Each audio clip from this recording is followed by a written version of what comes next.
In the autumn of 1923, a routine entry in the Pike County tax ledgers noted a peculiar irregularity. The Otwell estate, an aging homestead some 3 miles east of Magnolia, Mississippi, had failed to pay its land levy for the second consecutive year. A junior clerk, James Willoughby, newly transferred from Jackson, was assigned to deliver a notice of seizure. What he found on the property would not be formally recorded, but his personal journal, acquired decades later by the Mississippi Historical Society, provides the first fracture in the public silence surrounding the Otwell name. Before we dive into the story, click the like button and subscribe to the channel so you never miss the darkest tales hidden in plain sight. And after you've subscribed, write in the comments where you are watching from and what time it is right now. Together, we are building a community of night watchers who face these chilling stories side by side, no matter the distance. Now, let's continue with the story. Willoughby described the house as quiet as ruin, overgrown with ironweed, the shutters held in place by rusted nails and vines. No smoke rose from the chimney. The winter's edge was already sharp. He knocked, waited, knocked again. Receiving no reply, he circled the structure and noted that the rear door hung slightly open, its lock clearly broken. Inside, the air was stale but dry. Dust lay thick on every surface except for a narrow path leading to the staircase. Though the home seemed abandoned, 2 faint impressions on the parlor's velvet settee and a pan of gray water on the stove indicated recent presence. What arrested him most, according to his journal, was the ledger he found resting atop a locked secretary desk. The book appeared to be a homemade register of births, marriages, and deaths. Yet its formatting struck Willoughby as strange. Each entry under births was accompanied not only by names and dates, but by symbols, crude crosses, loops, and, in several cases, matching initials between parent and child. Most disturbingly, in the column labeled marriages, every recorded union shared a surname, Otwell. He did not stay the night. The county sheriff, when later questioned, would claim that Willoughby had overreacted. That family was peculiar, yes, the sheriff reportedly said in a 1942 interview, but not criminal, just private folks. Willoughby left the department by spring. In a resignation letter, preserved only in fragments, he wrote, "There are places where the law does not breathe." It would take nearly 90 years before the Otwell property was entered again under lawful authority. What happened in that house stayed hidden for generations, locked not just behind walls, but within a lineage taught to seal its truth with obedience. In the April edition of the Summit Weekly Record, Year of Our Lord, 1931, a 2-line column on the 3rd page reported that Miss Lorine Otwell, eldest daughter of the late Elijah Otwell, was seen purchasing flour and cloth from Maddox General, wearing what appeared to be a bridal veil. The notation, wedged between livestock auction results and a preacher's retirement notice, passed without comment from the townspeople. By the time summer reached its peak, Lorine would vanish from all public trace. Lorine's presence that spring was fleeting, but not without its impact. Storekeeper Mary Maddox, then 16, later described the moment to a WPA oral historian in the early 40s. "She looked like she was dreaming while walking," Mary said. "She never blinked, just asked for 4 yards of linen and 10 pounds of flour, like she was reading it off stone." Mary also remembered the veil, not white, but stained at the hem, stitched with what appeared to be yellowed ribbon. When asked why she wore it, Lorine simply replied, "Today I am to be received." There was no church service that day, no license filed with the county clerk. No one in Summit had been invited to any wedding. The postmistress, Helen Cobb, claimed she saw Lorine later that same afternoon walking the gravel path southward, barefoot, veil trailing. Cobb waved. Lorine didn't return the gesture. After that, no one recalled seeing her again. The Otwell house remained closed, curtains always drawn. A traveling preacher who passed by in July said he knocked 3 times on their door and heard a woman's voice reciting Psalm 23, but he never saw a face. 2 years later, in an anonymous letter sent to the Pike County Historical Board, long thought apocryphal until its rediscovery in 2009, a writer claimed to be a surviving sister of the one they called Lorine. She wrote, "There was a marriage, yes, but it was not to God." The letter included no return address. The handwriting, tight and slanted, appeared to be that of someone older, perhaps educated elsewhere. Most striking was the postscript. They said we were brides of righteousness, but righteousness never bruised. The official record lists Lorine Otwell as missing, with the assumption of death occurring no earlier than 1939. No body was recovered. No inquest was ever convened. In archives, however, it is the absences that speak loudest. No photographs of Lorine exist beyond infancy. Her name appears in only one census. Her school records stop abruptly in the 6th grade. She left nothing behind but the memory of linen and a veil that no one remembered making.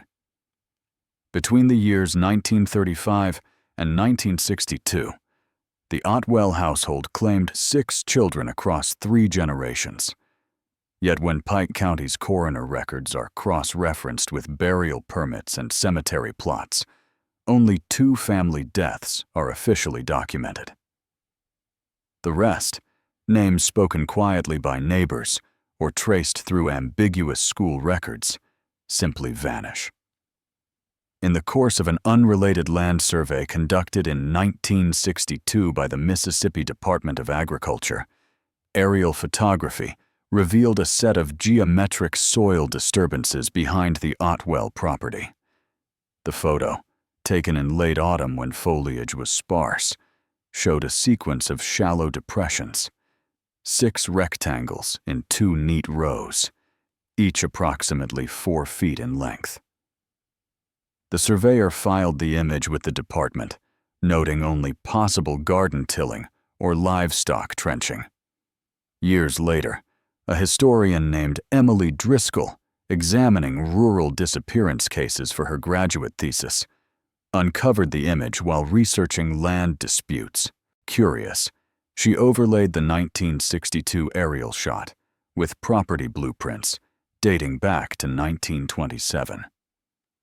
The rectangles aligned precisely with a grove marked as sacred space in Elijah Otwell's private notes, a phrase found in the margins of his sermon scrolls. Driscoll's findings drew little official attention. She wrote to the county sheriff requesting permission to investigate the site, only to receive a curt reply. No evidence of criminal activity. Area now on private lease. No further action. Still, she persisted. Her subsequent interviews with residents yielded whispered fragments. One retired nurse recalled assisting with a birthing gone wrong at the Otwell house in the late 1940s, but no hospital record confirmed the event. A local gravedigger claimed that twice men in coats came through late at night and left with a box, though he couldn't say when. Despite these murmurs, no death certificates were filed. No obituaries were printed. The county's population log shows the Otwell name tapering quietly into absence. Driscoll submitted her thesis with a final chapter titled, "A House Without Graves, Burial by Secrecy in the Mississippi Backwoods." It was not accepted for publication. Her conclusion, however, remains etched in archival footnotes.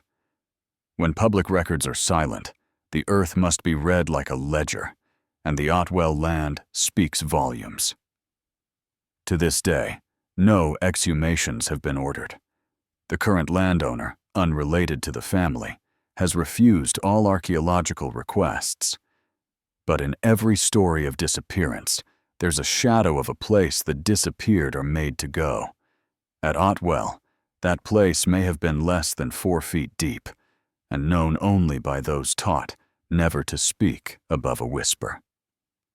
Among the scattered effects recovered from the Otwell property after its estate was quietly liquidated in the early 2000s. A box of brittle sermon pages offered one of the most unsettling insights into the family's internal dogma. Penned in slanted, heavily inked handwriting, the pages bore the name Elijah Otwell, with dates ranging from 1918 to 1946. Though never formally ordained, Elijah referred to himself as shepherd of the sacred lineage, and his writings reveal a disturbing theology constructed not from any recognizable denomination, but from a twisted grafting of Old Testament lineage worship, personal revelation, and apocalyptic warnings. The most chilling of these entries is dated March of 1928. It reads, "The Lord's holy fire descends only upon the consecrated seed. The daughters are sanctified vessels, and the father is the root from which the divine reflowers. What man calls abomination, God may call reunion." At first, the sermon pages appear disjointed, littered with half-formed parables and apocalyptic verses about fire swallowing the unsealed. But recurring throughout the pages is the notion of receiving the Spirit into the line and bridal purification rites, phrases repeated with unsettling reverence. This language, though cryptic, gains horrifying clarity when cross-referenced with the unsigned confession found decades later in a family Bible, describing ceremonies involving young girls, veils, candlelight, and silence. Court records from a 1953 obscenity hearing, dismissed for lack of admissible evidence, show that a local Baptist deacon accused Elijah's surviving son, Josiah Otwell, of distributing blasphemous pamphlets to congregation members. The pamphlets, which were seized and then reportedly lost in transit, allegedly included illustrations of sacred unions between patriarchs and girls dressed in bridal garments. At the time, the judge presiding over the hearing declared the complaint theatrical and unspecific. The sheriff testified that he saw no unlawful conduct at the Otwell home, adding that the family kept to themselves, but that ain't a crime.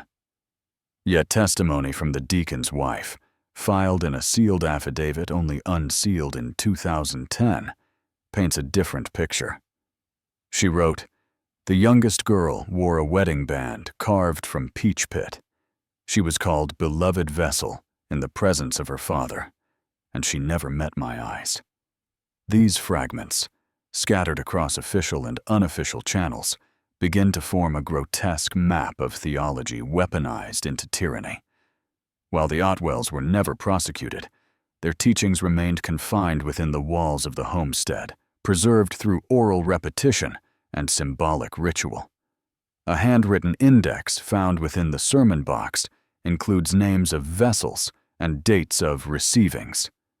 Lorine's name appears first, followed by Ruth, then Miriam, then Sarah. Names that match baptismal records, yet show no accompanying marriages or deaths.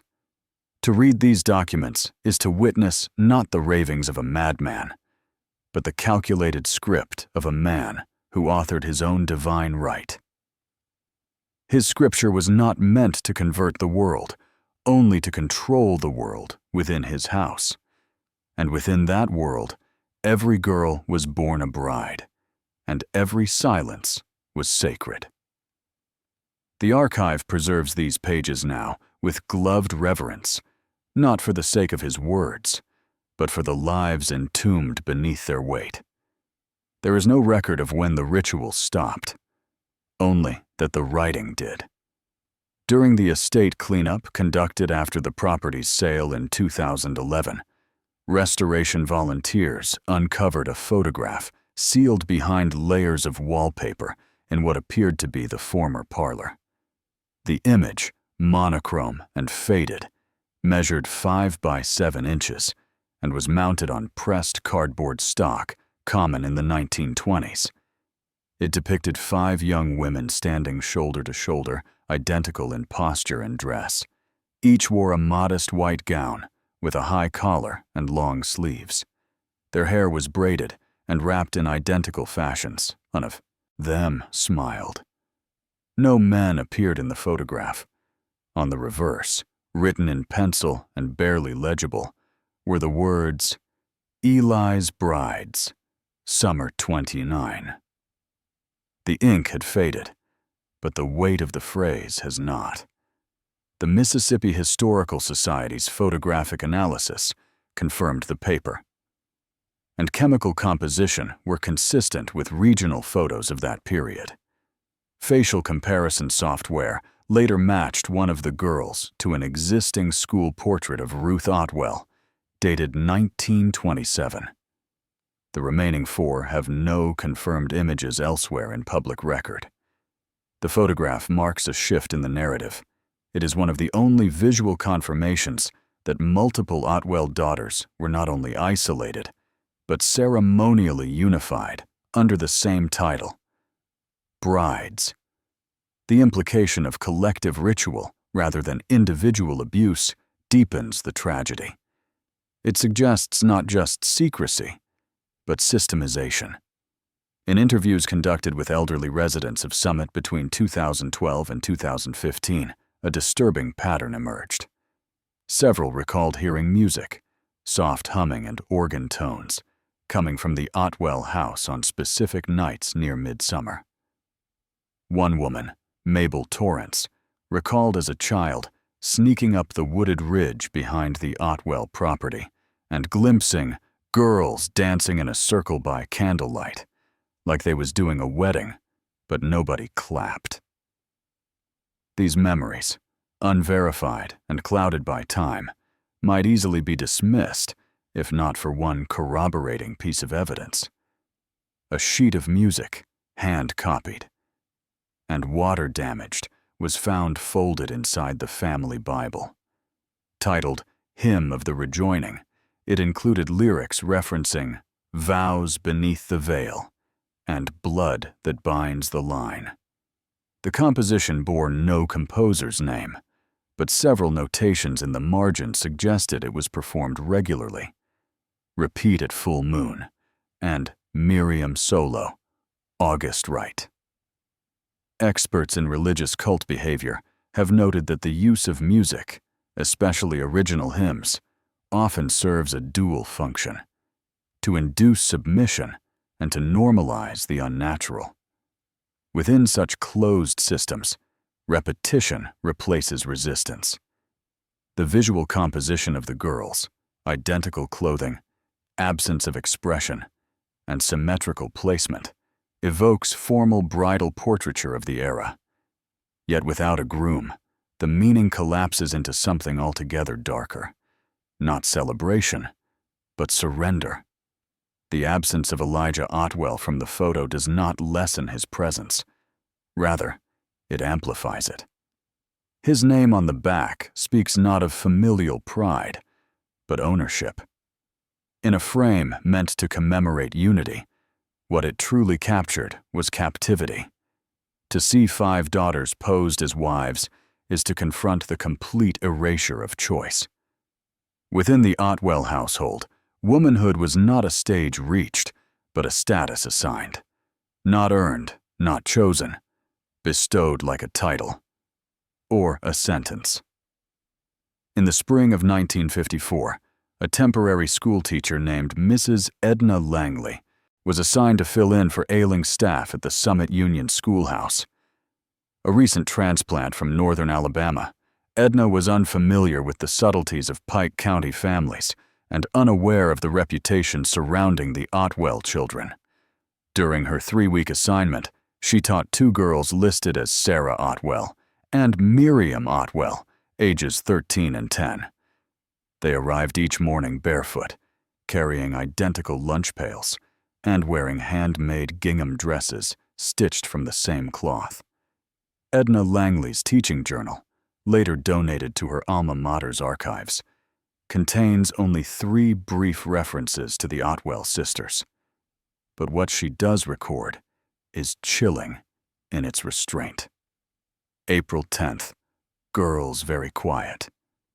Miriam clings to Sarah like shadow.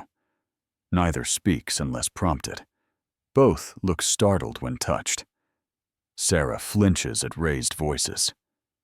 April 12th. Observed strange behavior during recess. Girls sat behind shed holding hands and rocking. Not playful, like rehearsal. When I approached, they separated fast. Eyes looked empty. Also, bruises visible on both girls. Same shape, same place. Right forearm, left shoulder. April 14th. Requested meeting with Headmaster Croy. He waved it off. Said, "That's just the Otwell way."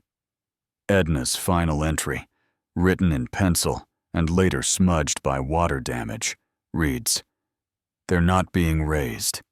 They're being prepared." She completed her assignment and left Pike County shortly after. Her resignation letter, never mailed, but found among her personal belongings after her death, was addressed to the State Board of Education. In it, she described groomed submission disguised as shyness, and a shared obedience that looks too old for their age. The school kept no medical records for the girls. No counselor ever followed up. The Otwell sisters stopped attending by early May. No explanation was given. Their names vanish from all public school records after that year. But the story does not end in silence. In 2014, an archivist digitizing county education files discovered an anonymous complaint filed that same year by a concerned neighbor. It referred to girls in bridal costumes wandering the edge of Otwell land at dusk and warned of rites not fit for children. The complaint was marked dismissed, insufficient grounds. The handwriting on the form matches that of Headmaster Croy. This chapter of the Otwell legacy is defined not by photographs or sermons, but by the fragments of a stranger's alarm, an outsider's failed attempt to speak on behalf of children already trained not to speak at all. What emerges is a pattern not only of abuse, but of community denial. The bruises matched. The stories were whispered. But nothing was done. And every silence folded itself neatly into the next. The girls were returned to the shadows from which they came. No intervention followed. No justice arrived. Only more gingham dresses, only more rehearsals no one else dared to interrupt. It was beneath a loose floorboard in the Otwell family's upstairs bedroom that a preservation team discovered the Bible. Not the one shelved in the parlor with its gilded spine and decorative ribbon, but an older, leather-bound volume wrapped in burlap and stained at the corners with something too dark to be dust. Hidden inside the front cover, beneath the pasted family record page, was a compartment carved directly into the binding's spine. Folded within that cavity was a set of 3 yellowed pages, creased and brittle, written in the unsteady hand of someone unused to confession. There was no signature. But forensic handwriting comparison, performed in 2016 by researchers at the University of Southern Mississippi, concluded with high probability that the writing belonged to Miriam Otwell, the youngest recorded daughter of Elijah. The contents were never meant for public eyes. The confession begins simply, "This is not a letter. It is what I cannot carry anymore." What follows is neither chronological nor entirely lucid, but its meaning is unmistakable. Miriam describes a household where obedience was holiness, where silence was purity, and where brides were chosen before the moon changed us. She writes of the veils, how they were sewn from curtains, and how the girls were made to fast for 3 days before being received. There are references to a washing room in the cellar, and to the ringing of a brass bell at night that signaled he had prayed enough. We were told our bodies were lamps for the returning spirit, she writes. He lit us in turn. Miriam's voice throughout the pages shifts between childlike wonder and adult numbness. She recalls her sister Ruth being punished for asking where the boys were. She describes Sarah's ceremony as the one with the bleeding. And finally, she writes, Lorine screamed only once. After that, she hummed like the hymns. I tried to hum too. The final paragraph is written in a different pen, shakier, with entire lines crossed out and rewritten. If someone finds this, I want it known that we were made to believe it was love. We called him shepherd, even when he made us bleed. We were not wives. We were not daughters. We were mirrors, and he kept breaking us to see God. At the bottom of the page, a single sentence is scribbled and circled 3 times. God would not live here. Authorities who later reviewed the document admitted its emotional power, but deemed it non-actionable due to lack of corroborating evidence and the statute of limitations. No living members of the Otwell family have been located. No legal proceedings have ever followed. The Bible now rests in a climate-controlled archive, sealed but available for academic study. What remains from Miriam's confession is not a trail to prosecution, but a map of psychological ruin. A final testament, not to faith, but to the wreckage faith can become when wielded as chain and blindfold. She did not sign her name, but her voice is the loudest thing ever to come out of that house. When forensic specialists were granted limited access to the Otwell home in 2012, they documented architectural irregularities inconsistent with local building codes of the early 20th century. Though the house appeared modest from the outside, a typical 2-story structure of southern pine and clapboard, the interior revealed signs of purposeful isolation and concealment. Behind the pantry wall, they discovered a sealed chamber measuring 6 feet by 9, entirely windowless and lined with sound-dampening fabric. There were no furnishings, only a wooden bench and an iron ring bolted to the floor. On one wall, etched into the plaster with what appeared to be a sewing needle, were 5 sets of initials: L.O., R.O., S.O., M.O., and J.O. No carving went deeper than the 5th. Elsewhere in the house, air vents had been covered with boards from the inside. 2 doors had been nailed shut, their hinges removed. In the attic, a makeshift partition separated the main space from a smaller room that contained only a mirror, a comb, and a child's nightgown laid out as if awaiting a body. The mirror's surface was scratched with what appeared to be fingernail markings, dense at the corners, fainter near the center. A structural report notes that parts of the house had been deliberately altered to muffle sound. Layers of rugs nailed over floorboards. Interior doors thickened with extra planks. Investigators concluded that the modifications served no functional purpose except to suppress movement, sound, and possibly cries for help. But it was the basement that bore the clearest evidence of long-term captivity. The washing room mentioned in Miriam's confession was found behind a hinged shelf unit. Inside, the walls were tiled up to the waist, and drains had been installed along a sloped floor. Though no bloodstains remained, ultraviolet scanning revealed residual splatter consistent with repeated liquid discharge. A brass bell hung from the ceiling beam, still intact. It produced a soft chime when nudged, elegant in sound, chilling in implication. Traces of candle wax were found along the edges of the floor, forming concentric rings. In the center, carved into the concrete, was a single word: receive. Analysis of dust patterns and oxidation suggests the room had been used well into the late 1960s, despite official belief that the house was unoccupied after 1962.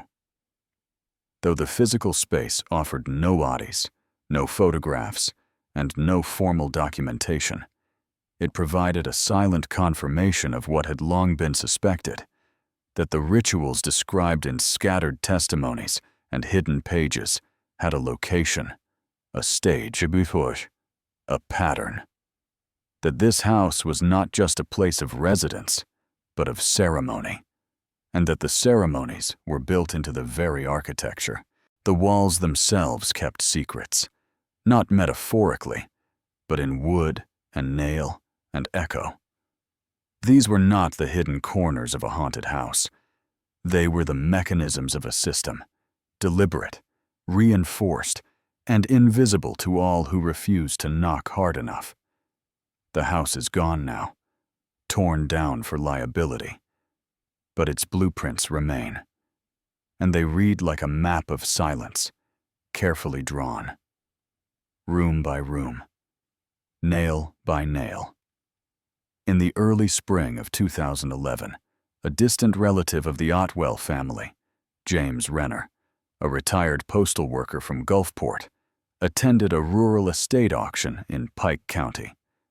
Among the items up for bid was a heavy cedar trunk with no key and no provenance. Faded initials EO were burned into the underside. Renner, unaware of the trunk's history, but intrigued by its craftsmanship, purchased it for $22. What he found inside would reignite a dormant archive and force the county to reopen a sealed file long thought to contain nothing of value. The trunk's contents were arranged with ritualistic precision. On top lay 5 neatly folded veils, each labeled in pencil with a name: Lorine, Ruth, Sarah, Miriam, and Joy. Beneath them was a wooden box containing plaits of hair, bound with cotton thread. Each braid had a date tag tied to it, all falling between 1928 and 1957.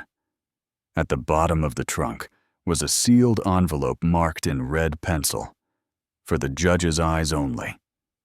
Inside was a series of small, square photographs, undeveloped negatives wrapped in wax paper, along with a brittle page of handwritten notations. One entry read, "Joy's Ceiling, 11 Yars, performed under hymn number 4, Winter Rite." The negatives were developed carefully under archival supervision. The resulting images were dim, grainy, but unmistakable. Each depicted the same small room, stone floor, curtain backdrop, girls in white gowns. One photograph showed 3 girls standing side by side, their eyes downcast, a hand visible on the shoulder of the youngest, but the rest of the figure obscured by motion blur. In another, a child knelt beneath a hanging lamp, while another figure, cloaked and faceless, extended what appeared to be a crown made of woven twigs. The room matched descriptions from Miriam's confession and forensic reports from the house. Sloped floor, hanging bell, tile walls. Among the items folded between the photographs was a worn paper doll. Drawn crudely in ink, it was labeled Bride of the Line. Its limbs had been torn and repaired with sewing thread. The Mississippi Bureau of Investigation declined to pursue charges, citing the passage of time and the absence of surviving perpetrators. But historians and forensic archivists unanimously agreed The trunk confirmed beyond doubt that the stories were not inventions, not exaggerations, but documentation of lived ritual. What James Renner unearthed was not a time capsule. It was a casket for memory. The trunk was eventually donated to the Southern Trauma Archive in Oxford, where its contents remained sealed under controlled access. Public viewings are restricted, and all images require institutional clearance. Still, copies have circulated among academic circles and advocacy groups. One psychologist specializing in generational trauma remarked, "This trunk tells us that what occurred in the Otwell home was not random cruelty. It was a doctrine with ceremony, symbol, and inheritance. Abuse disguised as sacrament." Renner never returned to another auction. He later told a reporter, "I didn't find history. History found me, and I wish it hadn't."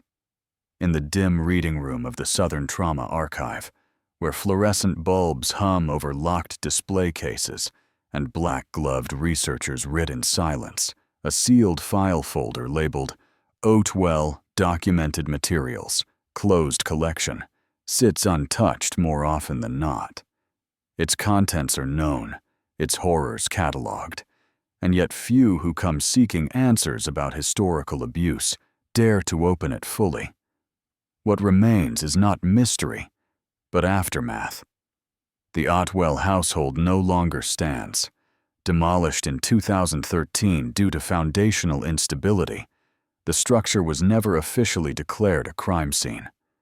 The land was subdivided and sold to private developers, with one condition: no excavation permitted. The soil was deemed not of interest by local officials, and so the earth kept what it had swallowed. But the story did not vanish. Over the following decade, fragments continued to surface, through family Bibles sold at estate sales, unsigned letters found in library donation bins, whispered recollections from aging witnesses who had long held their tongues. Each piece added another cruel stitch to the tapestry. One document stands out among the final additions: a note found folded inside a hymnal mailed anonymously to a Jackson bookstore in 2018. It read, in slanted cursive, "We thought the world would forget, that silence would protect the line, but it only grew louder in our bones." Experts have described the Otwell case as a perfect storm of isolation, religious manipulation, and intergenerational trauma. Yet for all its grotesque singularity, it is not alone in the annals of American rural history. The Otwells merely left behind more proof than most, and even that proof almost vanished. For years, the local community refused to acknowledge what had been buried in plain sight. Church registers were quietly edited. The Summit School District purged outdated records. Obituaries omitted names, and property deeds were reassigned without note of previous occupants. It wasn't just neglect, it was resistance, a town's reflex to forget. What endures, however, are the voices that refused silence. Miriam's trembling confession, Edna Langley's unmailed resignation, the etched initials behind the pantry wall, the photo labeled Eli's Brides. These fragments stand as quiet indictments of what society allows when belief becomes blind, when institutions look away, and when daughters are born into houses with no exits. There is no statute of memory. Long after the final brick of the Otwell home was pulled from the soil, the story continues to shift, not forward, but downward, like sediment forming a deeper layer beneath the surface of historical record. Not because new facts have emerged, but because old ones refuse to decay. In 2021, a group of students from a local university conducted a small memorial project, a map of Pike County overlaid with known points from the Otwell case: birthplaces, sightings, documented ceremonies, and suspected burial grounds. Their intention was academic. What they created was a ghost atlas. One student wrote in the project's log, "It doesn't feel like we're mapping a family. It feels like we're mapping a wound." What is most haunting about the Otwell case is not the ritual, the theology, or even the violence. It is the shape of the silence that surrounded it, a silence so thick it absorbed concern, muted protest, and muffled the sound of breaking. A silence taught generation after generation, so persistent that even its victims became its curators. Miriam never ran. Sarah never escaped. Lorine simply disappeared. Not because they lacked opportunity, but because there was no vocabulary for leaving, no ritual for refusal. And so, they stayed. They stitched veils. They fasted before rites. They pressed hands together and called it ceremony. Not because they believed, but because belief was the only language allowed in that house. And fear, once spoken fluently enough, starts to sound a lot like scripture. This chapter is not here to recount a new revelation. It exists because stories like this do not end. Not really. They resurface in other counties, under other names, in other houses, with nailed-shut doors and fathers who say, "God made me do it." The names change. The hymns change. The silence does not. What the Otwell Archive offers is not just history, but anatomy, the cross-section of a system built on reverence and rot. It asks us not to stare in horror, but to ask better questions. Who watches families no one questions? Who listens when the girls are too obedient? Who notices when bruises appear in matching places? The final entries of the Otwell documents are not confessions, but quiet echoes. Faint pencil on hymn paper. The backs of photographs. A Bible with no psalms left unscribbled. They do not scream. They do not accuse. They whisper. They wait. And now, they've been heard. The Otwell story is not a Gothic legend or a Southern parable. It is an archive, a ledger of rituals performed under the guise of righteousness, hidden in attics, spoken in code, preserved not by design, but by accident. And yet it survived, not to haunt us, but to warn us. If you've made it to this point in the story, you've borne witness to something most never will. A history buried beneath veils, hymns, and silence. If this story stirred something in you, shock, sorrow, or a sense of reckoning, then let it matter. Before you go, click the like button and subscribe to the channel to keep these stories alive. Not because they are easy to hear, but because someone, somewhere, was never heard at all.